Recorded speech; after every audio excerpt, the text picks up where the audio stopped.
Hello student, देखिए आज मैं फिर से आप लोग के सामने एक नया लेक्चर लेकर आ गया। आज हम इसमें 5.8 के सॉल्यूशन वीडियो करेंगे। ये आपका 5 एक्सरसाइज जो कॉन्टिन्यूटी डिफरेंशियबिलिटी का चैप्टर है, आज हम लोग का समाप्त होगा, फिनिश होगा। फिर मिससेलेनियस एक्सरसाइज बचा है, उसमें हम लोग करेंगे। ठीक है, आज हमारा 13 डे है। आज 13 डे है। 13 डे में हम आज कर रहे होंगे 5.8 के सॉल्यूशन वीडियो। ठीक है, उससे पहले सॉल्यूशन फर्स्ट क्वेश्चन कराने से पहले मैं आपको रोल्स थ्योरम के बारे में बताना चाहता हूँ, समझाना चाहता हूँ कि पहले आप रोल्स थ्योरम समझिए, इसके बाद तब क्वेश्चन को करेंगे तो वहां पे काफी अच्छा आपको समझ में आएगा। ठीक है, क्योंकि रोल्स थ्योरम जब समझ में आ गया और मीन वैल्यू थ्योरम, तब जाके इसमें दोनों उसी पर आधारित चैप्टर है, एक्सरसाइज है, 6 क्वेश्चन दिए हुए हैं। तो पहले हम इसमें आज जो 10 क्वेश्चन में है, 2 थ्योरम को भी ऐड कर रहे होंगे। ठीक है, क्योंकि थ्योरम बहुत यहाँ पे इंपॉर्टेंट है और इसको समझना जरूरी है। ठीक है, चलिए देखिए, रोल्स थ्योरम का स्टेटमेंट मैं कुछ बोर्ड पर लिख दिया हूँ। यहाँ पे क्या है कि इफ यदि कोई भी फंक्शन है, कोई फंक्शन ले लो, यदि वो पॉलिनोमियल है, पॉलिनोमियल फंक्शन है, रेशनल फंक्शन है, लॉगरिथमिक फंक्शन है, एक्सपोनेंशियल फंक्शन है, साइन है, कोसाइन है, यूनिक फंक्शन है, या इतना है कोई, तो वो 3 कंडीशन को फॉलो कर रहा है, तब जाकर रोल्स थ्योरम वहां पे सेटिस्फाइड हो रहा होता है। यदि वो 3 कंडीशन को फॉलो करता है, तब जाकर वहां पे रोल्स थ्योरम सेटिस्फाइड होता है। तो देखो यार, पहला जो थ्योरम है, पहला क्या होना चाहिए कि जो एफ एक्स है वो कॉन्टिन्यूअस होता है, वो क्लोज इंटरवल ए बी पे, क्लोज इंटरवल ए बी पे वो क्या होना चाहिए, कॉन्टिन्यूअस होना चाहिए। दूसरा स्टेप क्या कहता है कि second F X is differentiable, differentiable होना चाहिए ओपन इंटरवल ए बी पे, ओपन इंटरवल ए बी पे क्या है, डिफरेंशिएबल है। तब जाके तीसरा, और तीसरा कंडीशन क्या है कि F A equal to F B, यानी F A equal to F B हो, तब जाके वो तीसरे कंडीशन को सेटिस्फाइड करता है। यदि ये तीनों कंडीशन सेटिस्फाइड हो जाते हैं, तब जाके वो क्या करता है, रोल्स थ्योरम उसमें सेटिस्फाइड हो रहा होता है। यदि तीनों थ्योरम, तीनों कंडीशन यदि इसमें सेटिस्फाइड हो जाते हैं, तब जाके इसमें रोल्स थ्योरम हम अप्लाई कर सकते हैं। ठीक है, ये देखिए, apply all condition are satisfied, all condition of Rolle's theorem are satisfied. जब सेटिस्फाइड हो जाते हैं, तब F dash C equal to 0, और सी जहां बिलोंग्स करता है ए कॉम बी से। ओके, आइए इसके कुछ क्वेश्चन करेंगे। यहाँ पे देखिए, पहला क्वेश्चन को हम लोग सॉल्व करते हैं कि पहला क्वेश्चन में रोल्स थ्योरम को अप्लाई करके यहाँ पे चेक करते हैं कि रोल्स थ्योरम अप्लीकेबल है या नहीं है। इस क्वेश्चन में वेरीफाई करना है। देखिए, जो तुम्हारा फंक्शन दिया है बाबू, x square plus 2x minus 8, वो क्या है, वो तुम देख रहे हो कि ये पॉलिनोमियल फंक्शन है। तो लिखो, the given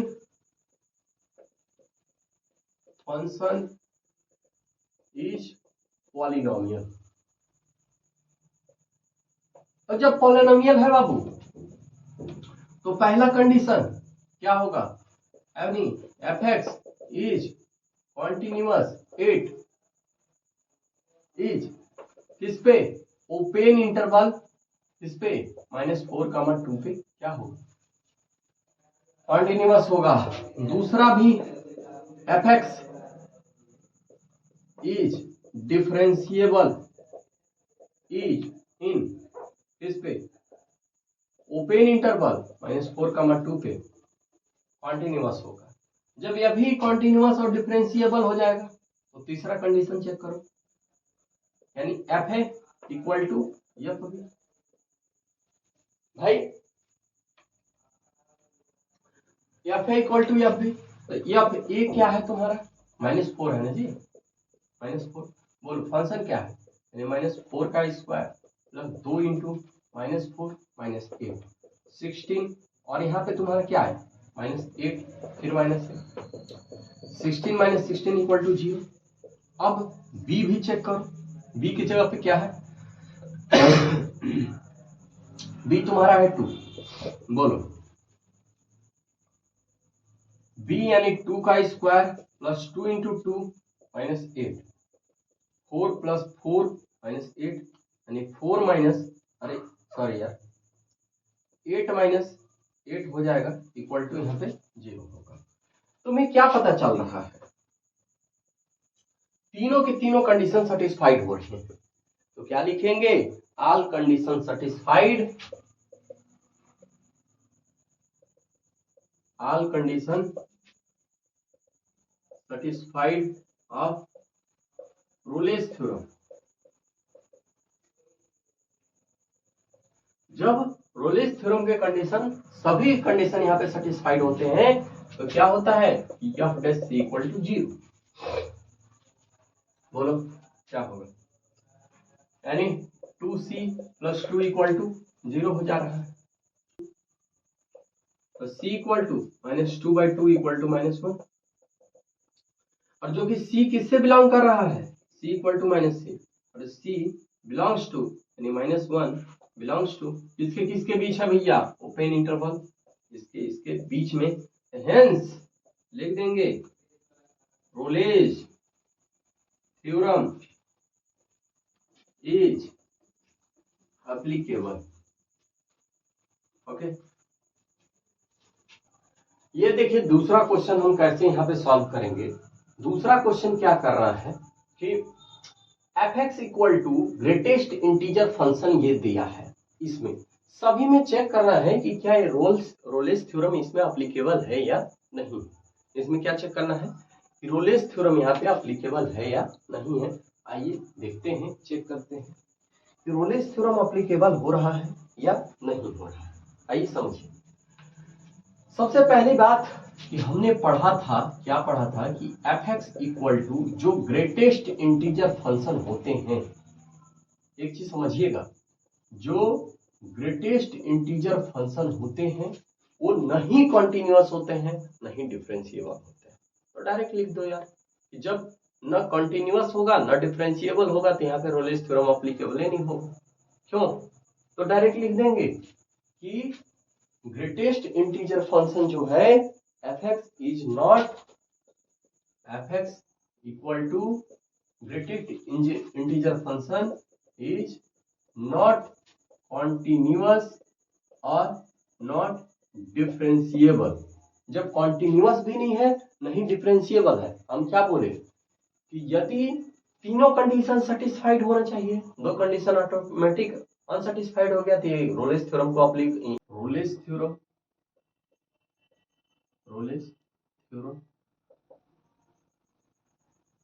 is not applicable या अप्लीकेबल। ओके, उसी तरह से हम सेकेंड क्वेश्चन में भी इसका सेम, अरे यार सेम वही है, कोई भी दे दे, 5 से 9 दे दे, फिर तो इसमें क्या लिखेंगे, same first question, above question,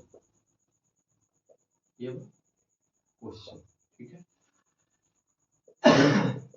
third जो है उसमें देखिए, हालांकि ये पॉलिनोमियल फंक्शन है, पॉलिनोमियल फंक्शन है, तो इसमें अब चेक करते हैं फर्स्ट कंडीशन मेरा क्या है। जब पॉलिनोमियल फंक्शन हो जाता है तो फर्स्ट कंडीशन और सेकेंड कंडीशन यानी फर्स्ट को भी सेटिस्फाइड कर रहा होगा, यानी एफ एक्स इज कॉन्टिन्यूअस होगा, कॉन्टिन्यूअस एट किस पे, एट एक्स 1,2 पे, ठीक है, और क्लोज इंटरवल।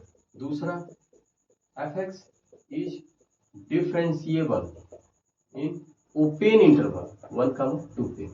तीसरा में बाबू जब तुम चेक करोगे इसमें, तो जब पॉलिनोमियल फंक्शन है तीसरे में जब चेक कर रहे होगे तो क्या आएगा, एफ है इक्वल टू एफ भी मुझे पता ना होता है तो एफ 1 हो जाएगा और एक्स स्क्वायर -1, 1 - 1 इक्वल टू 0। क्यों, और जब आप 2 रख रहे होंगे तो 4 - 1 यानी 3, जो कि क्या आप देख पा रहे हैं, F A not equal to F B. और जब तीसरा कंडीशन मेरा सेटिस्फाइड नहीं कर रहा है तो यहाँ पे क्या होगा, Rolle's theorem is not applicable. लिख लो Rolle's theorem is not applicable. Okay, यहाँ पे भी हमारा क्या हो रहा है, रोलेस थ्योरम अप्लाई नहीं हो पा रहा है, ठीक है। अब देखते हैं हम लोग तीसरा question, question number 3।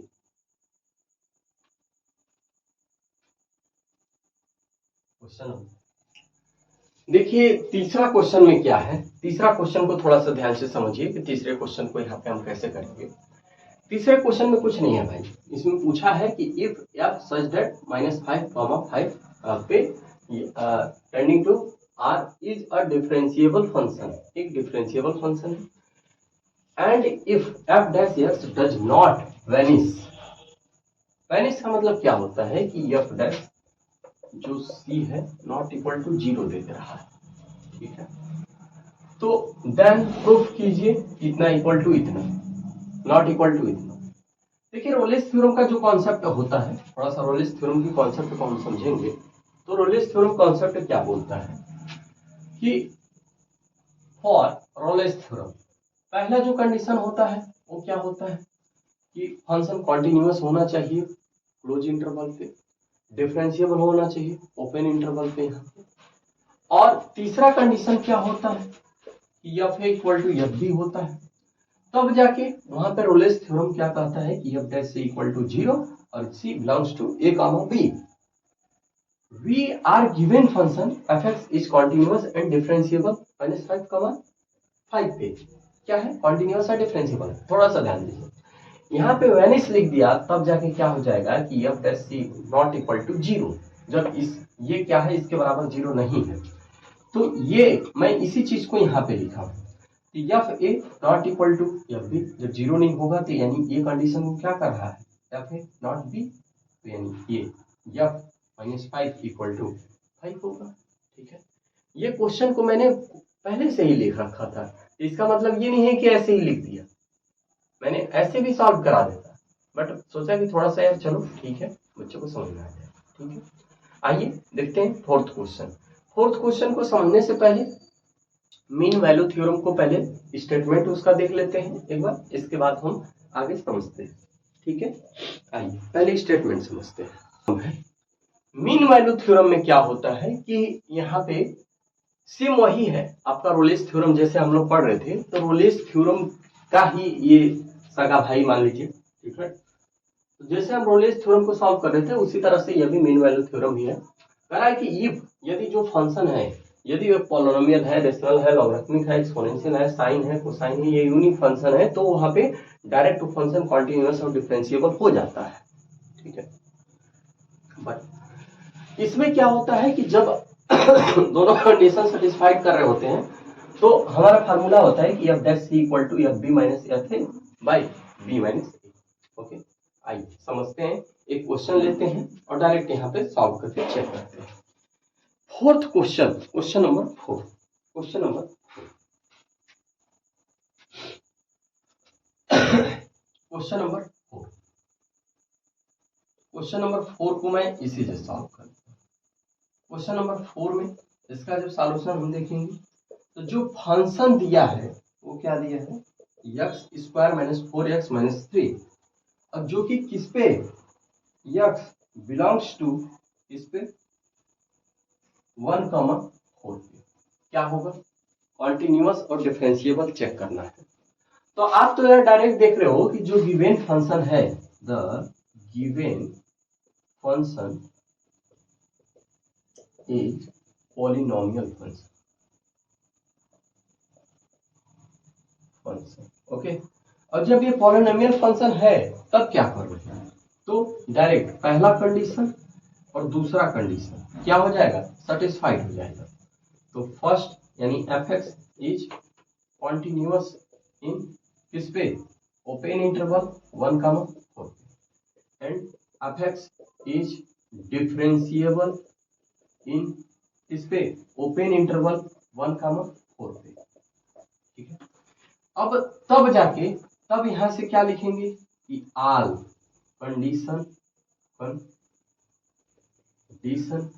Of mean value theorem ये क्या हो जा रहे हैं, सेटिस्फाइड हो जा रहे हैं, आर सेटिस्फाइड। और जब जहां सेटिस्फाइड हुआ बाबू तो तुरंत अब फार्मूला लगेगा, बोलो बताओ फार्मूला क्या होता है, क्या सॉल्व करते हैं, बताओ फार्मूला क्या होता है। तो एफ डैश सी, तो एफ डैश सी भी पहले निकालने क्या, इसका एफ डैश सी बोलो तो एफ एक्स को ही हम यहाँ पे एफ डैश सी लिख रहे होंगे, एफ डैश एक्स को, तो बताओ इसका जब डिफरेंशिएशन करोगे तो क्या आएगा, 2x minus 4, 2x minus 4 F A. चलो अब फार्मूले पे रखते हैं, तो F dash C equal to F B minus F A by B minus A. F dash C क्या है, तो 2c माइनस 4 हो जाएगा भाई, c के जगह पे x की जगह पे यहाँ पे क्या रख दो, c रख दो, तो 2c माइनस 4 हो गया।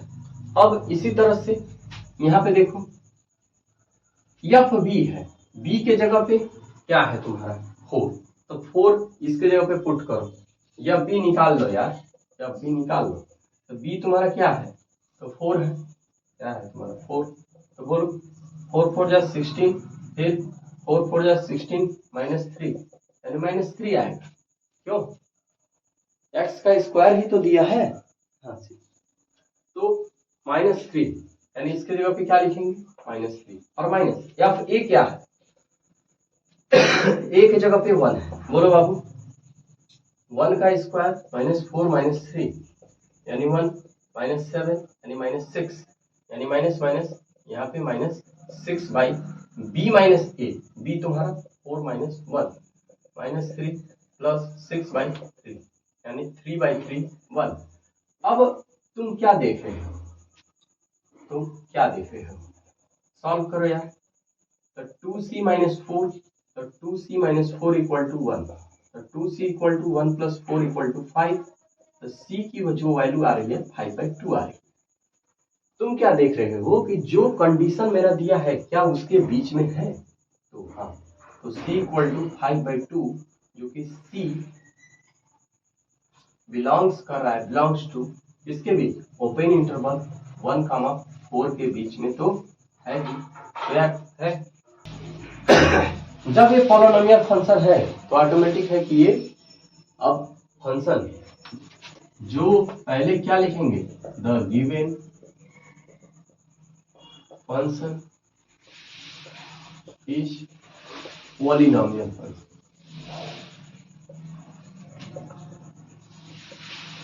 Polynomial function.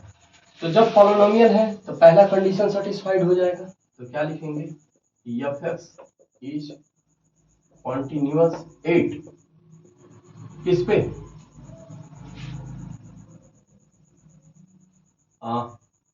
1, 3, और दूसरा F X is differentiable in किस पे, ओपन इंटरवल ए बी। तो यहाँ पे क्या हो रहा है, रोलिस थ्योरम का, अरे मीन वैल्यू थ्योरम का ऑल कंडीशन सेटिस्फाइड हो रहा है, तो क्या लिखेंगे, mean value theorem all condition satisfied, क्या लिखेंगे, all condition satisfied mean value theorem MVT, all condition satisfied MVT यानी मीन वैल्यू थ्योरम के ऑल कंडीशन क्या हो रहे हैं यहाँ पे, सेटिस्फाइड हो रहे हैं। तो बाबू F dash C equal to क्या हो जाएगा, F B minus F A by B minus A, बोलो, तो एफ डैश पहले एफ बी निकालो, बी निकाल दो, बी क्या है तुम्हारा 3 रखो, तो 3 यानी 3 का क्यूब माइनस 5 इंटू 3 का स्क्वायर माइनस 3, बोलो 9 27 9 45, फिर 9 घटाओगे तो कितना आएगा, बोलो 7, 8 आएगा, 7 आएगा, 7 2 माइनस 27, यही हो रहा है। चलो माइनस 27, बी के जगह पे क्या लिखूं, माइनस 27, ए के जगह पे बोलो बाबू 1 रखोगे, बोलो, तो ए के जगह पे जब हम 1 रखेंगे तो यहाँ पे 1 का cube minus 5 1 square into 3 into 1, ठीक है, 1 माइनस 5 3, तो यहाँ पे भी तुम देखोगे कि माइनस 7 आ रहा होगा, माइनस क्या हो जाएगा 3c स्क्वायर और फिर 10c माइनस 3, b की वैल्यू क्या है तुम्हारा -27, a की वैल्यू क्या है -7, तो माइनस माइनस यहाँ पे +7 बाई क्या हो जाएगा 3 - 1, यानी यहाँ पे हो जाएगा -20/2, तो 3c² - 10c - 3। अब 3c² - 10c - 3 = -10, इसको इधर ले आते हैं 10 प्लस में हो जाएगा 3c² - 10c, और यहाँ पे क्या हो जाएगा बाबू 7 हो जाएगा, कोई दिक्कत नहीं। 21 7 और 3 इसको कर लें क्या, बोलो, इधर वाला मिटा देते हैं, जो वैल्यू रखे थे उसको यहाँ पे क्या करते हैं मिटा देते हैं, मिटा लें, बताइए, मिटा लीजिए, बोलिए। तो जब सॉल्व कीजिएगा तो 3c² - 10c + 7 = 0, 3c², और यहाँ पे देखिए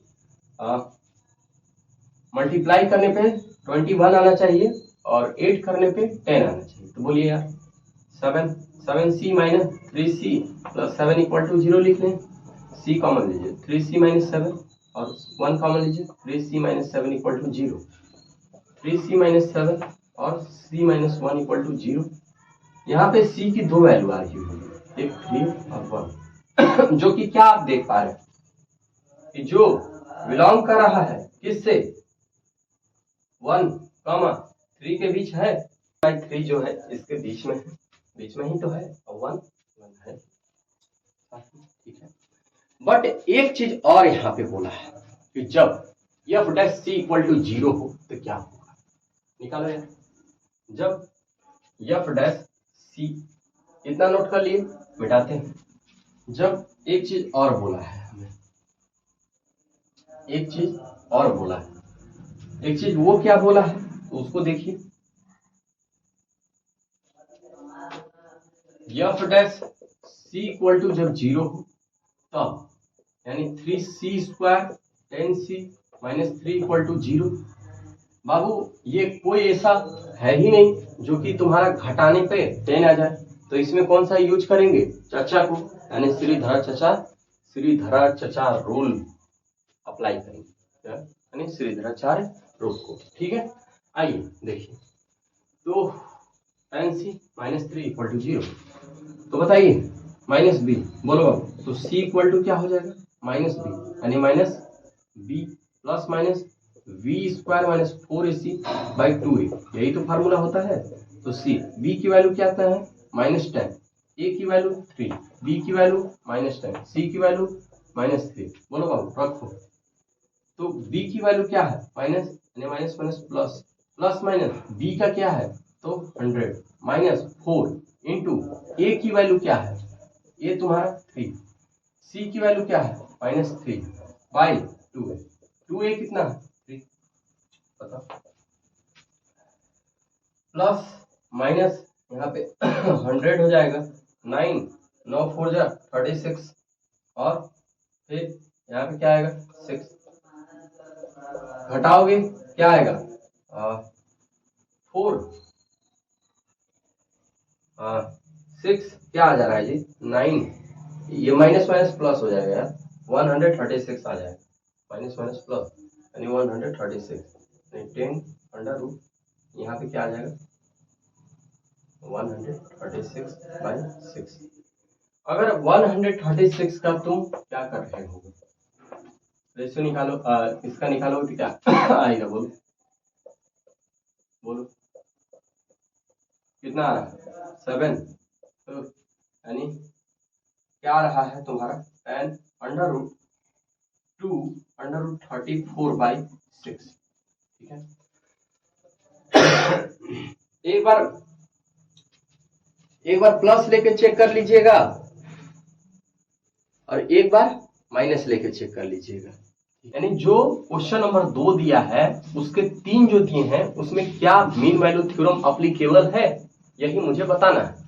या तो इसमें देख पा रहे हो कि फर्स्ट और सेकंड, पहला और दूसरा में तो एप्लीकेबल नहीं है क्योंकि ये ग्रेटेस्ट इंटीजर फंक्शन है भाई, हमारा पहला और दूसरा में तो एप्लीकेबल नहीं होगा क्योंकि ग्रेटेस्ट इंटीजर फंक्शन न ही कॉन्टिन्यूअस होता है न ही डिफरेंशिएबल होता है, तो ये तो पहला और दूसरा में तो कॉन्टिन्यूअस नहीं होगा, सॉरी मीन वैल्यू थ्योरम इसमें एप्लीकेबल नहीं होगा।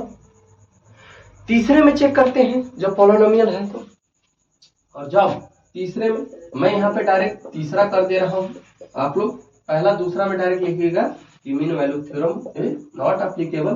क्यों? क्योंकि ये नहीं कॉन्टिन्यूअस है और नहीं डिफरेंशिएबल है। ओके, तो भैया ये जब पॉलिनोमियल होगा तो उसमें दोनों के दोनों यानी एफ एक्स इच क्या होंगे? कॉन्टिन्यूअस होंगे। 8 किस पे? 1,2 पे। और जब दूसरा भी क्या होगा? एफ एक्स इज डिफरेंशिएबल होगा। कब होगा? 8 ओपन इंटरवल 1,2 पे। तो जब इसमें मीन वैल्यू थ्योरम के ऑल वैल्यू यहाँ पे ऑल कंडीशन सेटिस्फाइड हो रहे हैं तो मेरा फार्मूला क्या होता है? F dash C equal to क्या होता है? F B minus F A by B minus A. तो एफ डैश सी तुम्हारा क्या है बाबू? 2c। बी क्या है? बी के जगह पे 4 माइनस 1 यानी 3। और ए क्या है? ए 1 माइनस 1 यानी 0 और 2 माइनस 1 हो जाएगा। बोलो, तो 2c इक्वल टू 3/1। तो यहाँ पे c की जो वैल्यू है वो 3/2 आएगा। तुम क्या देखे, जो c की वैल्यू है वो 3/2 है, वो किसके किसके बीच है? 1,2 के क्या है? बीच में है। तो ये क्या है? यहाँ पे मीन वैल्यू थ्योरम क्या है? एप्लीकेबल है। So mean value theorem is applicable. So MVT is applicable. ठीक है, अब देखते हैं